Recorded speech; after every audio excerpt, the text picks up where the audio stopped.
بقرہ کی آیت نمبر 4 ہے۔ اللہ تعالیٰ فرماتے ہیں والذین، اور وہ لوگ یؤمنون جو ایمان لاتے ہیں بما جو کچھ بھی انزلہ نازل کیا گیا الیک آپ صلی اللہ علیہ وآلہ وسلم کی طرف، وما انزلہ اور جو کچھ بھی نازل کیا گیا من قبلک آپ صلی اللہ علیہ وآلہ وسلم سے پہلے۔ اب اس آیت مبارکہ میں پہلے ایمان کی بات ہو رہی ہے، اور ایمان کو پھر کس چیز کے ساتھ جوڑا گیا ہے کہ بما انزلہ جو کچھ نازل کیا گیا۔ اب آپ علیہ السلام کے اوپر قرآن کہاں سے نازل ہوا ہے؟ آسمان سے نازل ہوا ہے، لہٰذا اس کا تعلق غیب کے ساتھ ہے، لہٰذا اس لیے یہاں پہ ایمان کی بات کی گئی ہے۔ وما انزل من قبلک، جو آپ علیہ السلام سے پہلے تورات، زبور اور انجیل نازل ہو چکی ہیں، یہ بھی آسمانی کتابیں تھیں، اس لیے یہاں پہ بھی ایمان کا ذکر کیا گیا۔ اور مزید یہ کہ یہ کتابیں جب نازل ہوئی تھیں تو جو کچھ ان میں نازل ہوا تھا، اب وہ کتابیں کس کیفیت میں ہیں؟ تو گویا کہ اب ہم یہ کہتے ہیں کہ وہ اپنی اصلی حالت میں موجود نہیں ہیں، لیکن ہمارا ان کتابوں کے اوپر ایمان کس حیثیت سے ہے کہ جو کچھ اللہ نے اس میں نازل کیا تھا وہ برحق تھا، وہ سچ تھا۔ اب جو تحریفات ہو گئی ہیں ہم اسے بری و ذمہ ہیں، لہٰذا اس کا تعلق بھی کس کے ساتھ ہو گیا؟ غیب کے ساتھ ہو گیا۔ لہٰذا تمام سابقہ نبیوں کے اوپر ایمان لانا اور تمام سابقہ کتابوں کے اوپر ایمان لانا یہ ہمارے ایمان میں شامل ہے۔ پھر اس کے بعد آیت میں بڑی غور طلب بات مفسرین کرام فرماتے ہیں کہ زمانے کے لحاظ سے ترتیب یہ ہوتی ہے کہ پہلے ماضی ہے، پھر حال ہے اور پھر مستقبل ہے، جبکہ آیت مبارکہ میں ہم یہ دیکھتے ہیں کہ والذین یؤمنون بما انزل الیک، کہ جو آپ علیہ السلام کی طرف نازل کیا گیا، یعنی کہ اس میں حال کی بات کی جا رہی ہے، وما انزل من قبلک، اور جو آپ سے پہلے نازل کیا گیا، اور پھر اس کے بعد ماضی کی بات کی جا رہی ہے، جبکہ اس کے بعد وبالآخرۃ ھم یوقنون، اس کا تعلق جو ہے وہ مستقبل کے ساتھ ہے۔ تو ہم یہاں یہ دیکھتے ہیں کہ ترتیب بدلی گئی ہے، پہلے حال کی بات کی گئی ہے، پھر ماضی کی بات کی گئی ہے، اور پھر جو ہے وہ مستقبل کی بات کی گئی ہے۔ تو اللہ تعالیٰ نے یہاں پہ یہ ترتیب کیوں بدلی ہے؟ تو مفسرین کرام فرماتے ہیں اس لیے بدلی ہے کہ جو کچھ ماضی میں نازل ہو چکا ہے وہ اب ماضی بن چکا ہے، اب ہم اس ماضی کو حال کی نظر سے دیکھیں گے، اور حال کیا ہے؟ حال قرآن ہے، لہٰذا ہم پہلے قرآن کا مطالعہ کریں گے۔ قرآن میں اللہ تعالیٰ نے کسی واقعے کو کیسے بیان کیا ہے، کسی معاملے کو کیسے بیان کیا ہے، اس کو پڑھنے کے بعد پھر ہم سابقہ کتابوں کا مطالعہ کریں گے، دیکھیں گے تو ہمیں حقیقت سمجھ جائے گی۔ ورنہ اب ان کتابوں میں اتنی تحریفات ہو چکی ہیں کہ وہ لوگ جو نبیوں کے بارے میں اپنی کتابوں میں کہتے ہیں وہ تو ہم سوچ بھی نہیں سکتے ہیں،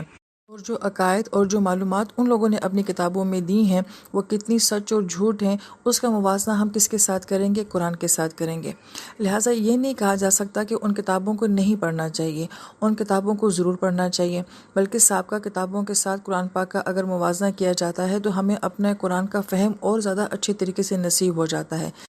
مگر ترتیب کیا رکھنی ہے کہ یؤمنون بما انزل الیک، کہ جو آپ علیہ السلام کی طرف نازل کیا گیا ہے پہلے ہم اس کو دیکھیں گے، اس کو پڑھیں گے، پھر اس کے بعد ہم ماضی کو دیکھیں گے، اور اس سب کو پھر قرآن کی نظر سے دیکھنے کی کوشش کریں گے۔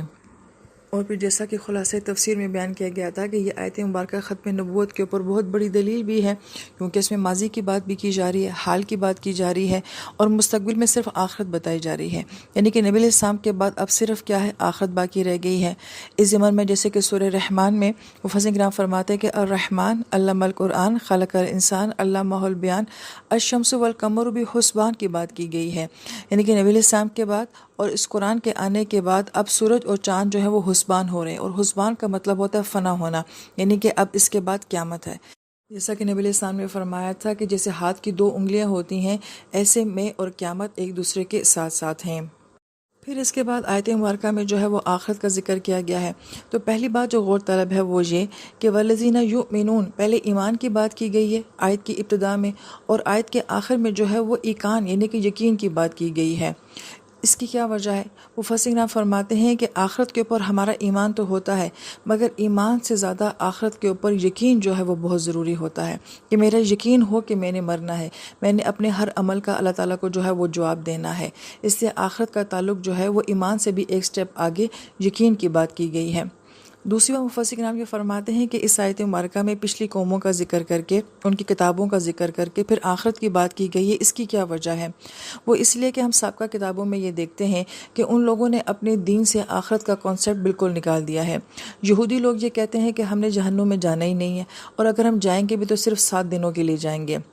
اور جبکہ نصارہ یہ کہتے ہیں کہ ہمارے تو ہر گناہ کی تلافی جو ہے وہ عیسیٰ علیہ السلام کر کے چلے گئے ہیں، لہٰذا جہنم ہمارے لیے ہے ہی نہیں۔ اب ان لوگوں نے جو کہ علماء یہود اور علماء نصارہ ہیں، انہوں نے اپنی عوام کے ساتھ بہت بڑا ظلم کیا کہ انہیں اصل عقیدے سے جو ہے وہ بہت دور رکھا، اور اصل عقیدہ جو کہ آخرت کا ہے اس کو چھپا کے رکھا، اور عوام الناس بھی اسی دھوکے میں رہ گئے کہ عمل کرنے کی تو کوئی ضرورت ہی نہیں ہے۔ اب اگر اس بات کے اوپر غور کیا جائے تو یہ کتنا بڑا دھوکہ ہے جو ان لوگوں نے اپنی عوام کو دیا کہ ان کی پوری زندگیاں، ان کا عقیدہ، ان کا ایمان برباد کر کے رکھ دیا، جبکہ قرآن یہ کہتا ہے کہ آخرت کا یقین ہونا بہت ضروری ہے۔ یہاں پہ مفسرین کرام بڑا اہم نقطہ بیان کرتے ہیں۔ اصل عقیدہ جو ہے وہ اللہ تعالیٰ کی ذات کو ماننا ہوتا ہے، یعنی کہ توحید جو ہے وہ جڑ ہے ہر بات کی، لا الہ الا اللہ جو ہے یہ ہر بات کی جڑ ہے۔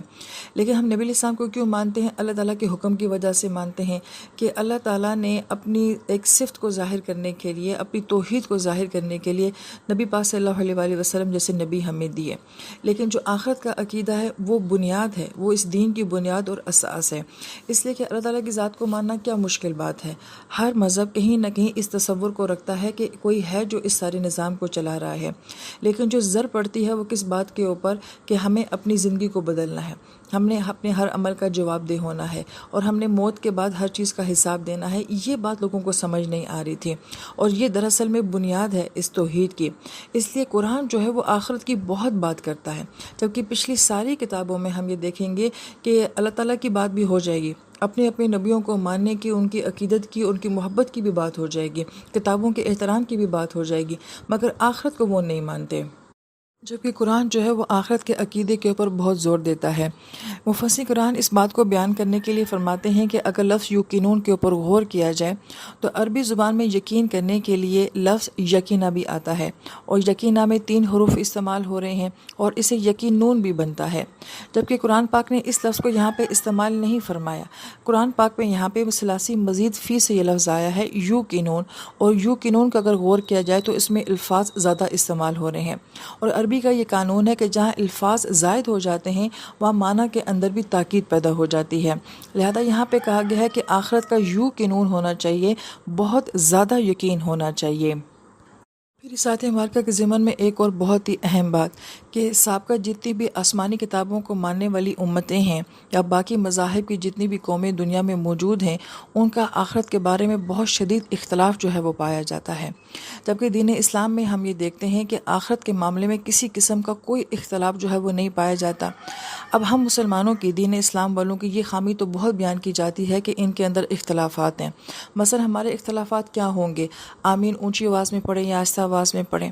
رفع یدین کر کے نماز پڑھیں یا ہاتھوں کو بغیر اٹھائے نماز پڑھیں، یا 20 رکعت پڑھنی چاہیے یا 8 رکعت پڑھنی چاہیے، یہ اختلافات ہیں۔ لیکن الحمدللہ اس امت میں عقیدے کے بارے میں کوئی اختلاف نہیں ہے۔ چھوٹے چھوٹے اختلافات ہوں گے اور اس سے کوئی فرق نہیں پڑتا ہے، لیکن عقیدے کے معاملے میں پوری امت جو ہے وہ ایک بات کے اوپر کھڑی ہے کہ ہم نے مرنا ہے، ہماری آخرت ہے، ہم نے اللہ تعالیٰ کے سامنے جواب دہ ہونا ہے۔ جبکہ وہ لوگ جو کہ ہم پہ اعتراض کرتے ہیں کہ ہم مختلف اختلافات میں ہیں، تو ہم ان کو یہ جواب دیتے ہیں کہ آپ لوگ تو عقیدے کے بارے میں اختلاف میں مبتلا ہیں، آپ کا عقیدہ ہی ایک نہیں ہے۔ الحمدللہ ہمارا کم سے کم عقیدہ تو ایک ہے، جز بھی اختلافات ہیں۔ تو بھی یہ اس آیت مبارکہ کا ایک بہت خوبصورت پہلو ہے کہ عقیدے کے معاملے میں یہ ساری امت جو ہے وہ ایک عقیدے پہ کھڑی ہے۔ کہ ایمان والے کون ہوتے ہیں؟ جو غیب پر ایمان لاتے ہیں، نمازیں بھی پڑھتے ہیں، خرچ بھی کرتے ہیں، اور تمام سابقہ انبیاء کو بھی مانتے ہیں، تمام آسمانی کتابوں کو بھی مانتے ہیں، اور آخرت کا پکا یقین رکھتے ہیں۔